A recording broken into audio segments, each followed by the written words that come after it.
Kamida 30 gektar maydonda Yangi O'zbekiston mahsuloti oxirlab to'g'rimi? Juda chiroyli sahatda bo'ldi. Hozir kim kelib ko'rsa ishonmaydi. Bizlar boshlig'imizda boshlaganda ishonmaydi. Bundan qattiq. Endi uni tugatishda yangi loyihani boshladik. Bu loyihada ham Darqo'rlik Eko shahar deb nomlangan 28 gektar yerda ko'llikdan iborat tom ko'ryapsizlar, qarang, balanddan qolib iborat. Bu yerda 10 gektar eko bog'imiz, parkimiz bor.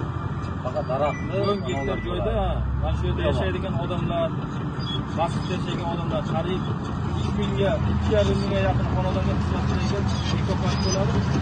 Mana shuni hozir tekislatib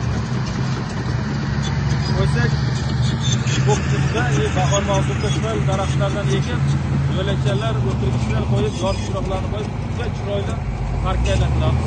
Mana shuni boshlanish qoldi. Quloqlarni tekislab, holatda mana bu yerda massivda ekilgan daraxtlar albenasini biz yer tagidan artizan qilib hozir to'lab turibmiz. Bu suv sho'r bo'lyapti. Ertaga ekilgan daraxtga ham albenasiga ham sanitasiga turib ketish ehtimoli bor. Shuning uchun ham Yangi O'zbekiston masjidi mana yangi qurilgan shaharchaga ham toza havo sovuq kelyapti. Kanaldan 3,5 kilometr tarmoq ortib oxirlab qoldi ham. Havuzlar qilingan. Tarmoq suv keltirib qo'yishlar bo'lgandan keyin xohlasa toza oqar suv bilan daryoni suvi bilan sug'orib yo'lga qo'yganmiz. Mana daraxtlar rivojiga uzoq yillar umr ko'rishga xizmat qiladi.